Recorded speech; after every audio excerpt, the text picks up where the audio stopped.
As if the damage done to the store was not already enough, winter weather returned to New Wilmington the night the window shattered, bringing in a whole nother problem that Patterson might have to deal with.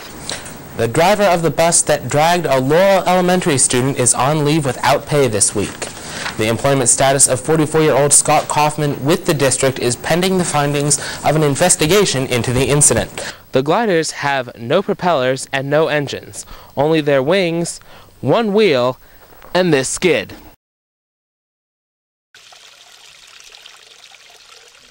Meet Lucy the goldfish. In warmer months, Lucy lives in this small pond in the backyard of Patricia Wallace's house with 3 other fishy friends. Or at least she did until last Sunday. Well, in the strong winds, it seemed to just push the water out of our pond. And with doing that, it washed 2 of my goldfish out. Lucy's pond mates weren't the only casualties from the 60 to 70 mile-per-hour winds on Sunday. Across the county, area residents were left to deal with their own damage. Brothers of the Sigma Nu fraternity at Westminster College had cleanup of their own Monday morning. A tree on their property fell to the ground, narrowly missing one person's room, but landing right on top of his car. Falling trees also caused some more major problems, blocking roads across the county. But for Dan Meyer, who lives across the street from where a tree fell on State Route 956, there are bigger issues to deal with. Specifically in this area we have wells and septics, so everything runs off of electric. So the electric power runs your water and your septic. So currently we don't have water. And for some, that may be a problem for a few more days. Penn Power is dealing with the largest number of outages in decades and may not be able to completely restore power until week's end. Since Wallace's house was spared serious damage, she's already making plans in case high winds come back again. In future, I'm sure I'll have something to cover my pond with when we're going to have heavy winds and save the fish. For now, Lucy and her last friend will have some more room to swim, but at the cost of an emptier pond. In Wilmington Township, I'm Alex Hines for the County Line.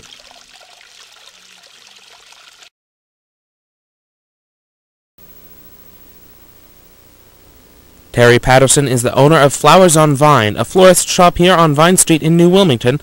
Last week, however, something more than a customer made it into her shop. Tuesday, I was sitting at my desk and I heard a loud crash, and I came out here and I saw a car pulling away from the side of my building. So a lady had backed into the side of the building. Patterson thought that was the end of it, but on Thursday night, a large display window that was bent out of shape by the impact shattered. The next day, a building inspector arrived and added these poles to shore up the shop, but that was just the first step. Well, he's going to build a temporary wall here on the side of the beam so that we can have the public in and out, and that'll keep the cold out while we're fixing that wall and putting a new window and door in. As if the damage done to the store was not already enough, winter weather returned to New Wilmington the night the window shattered, bringing in a whole nother problem that Patterson might have to deal with. Fortunately for her, the biggest damage was to the building itself. Most of her merchandise turned out all right. It was a loud crash, and I had a lot of glass stuff in the window, but not too much of it broke. Fortunately, it was a miracle. Police ruled the crash an accident and are not filing any charges. At Flowers on Vine, repairs are already underway, and Patterson has already reopened her store. In New Wilmington, I'm Alex Hines for the County Line.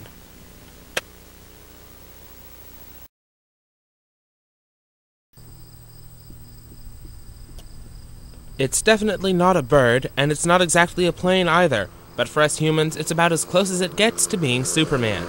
It's a glider, a small aircraft you can find as close as the Grove City Airport. They rely on another small plane to take them in the air, and once they're airborne, it's all left to Mother Nature. The whole purpose of this is to take a tow behind a tow planer. We also have a winch that we launch the gliders like you would pull a kite into the air. We release from that mechanism, and then we find rising hot air currents. We circle in them and we climb out without any power. The gliders have no propellers and no engines, only their wings, one wheel, and this skid. And when it comes to landing, that's all a glider needs. The glider lands on its one wheel, and the pilot then drops the nose of the craft where the skid brings it to a stop. But flying a glider is much different than flying a plane or jet and comes with a different set of challenges. The gliders present a challenge because we're always looking for lift to stay up and also planning to come back at an appropriate time to the airport if we can find the lift. Stay tuned next week as I look at what kind of people fly in gliders. Shane is here next to tell you about the kind of people who pilot them. In Grove City, I'm Alex Hines for the County Line.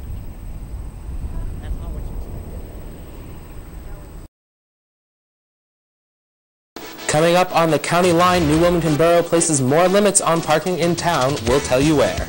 And meet one Westminster student keeping the sound of music heard throughout the town. And Dave Gregg brings you the latest news in Titantown sports. We're live. We're local. The County Line starts now. Westminster students have another roadblock to deal with when finding a place to park near campus. Good evening and welcome to the County Line. I'm Alex Hines. And I'm Jordan Emma Early. Titan Radio News brings you the latest local news throughout the week, but you can also catch up anytime at titanradio.net. Jeremiah Patterson is here with an update on this week's news. Next on the County Line, bells are ringing on the Westminster campus. We'll introduce you to the student making the music. And Dave Gregg has the latest updates on Titan sports. Stay tuned, more County Line is on the way. Anyone coming to Westminster College hears the carillon bells in the Old Main Bell Tower ring at the top of every hour. If they're lucky, they'll also hear some music as well. The County Line's Amy Gerber introduces us to the student behind the music. Looking for something exciting to do tonight that doesn't involve stars, Theta Chi's annual date auction is going on as we speak. The auction benefits the Lance Armstrong Foundation. Local stores helped with the event to make the Chinese auction possible with their donations. Amy Gerber sat down with Theta Chi's philanthropy chair to find out more about the event. The driver of the bus that dragged a Laurel Elementary student is on leave without pay this week.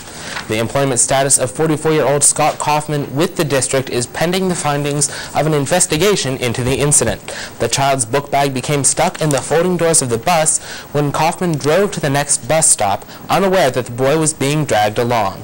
State police and the school district are awaiting the results of a drug and alcohol test before seriously beginning their investigation. And David Gregg will bring you all the latest news from Titantown sports. Have a good night. Good night.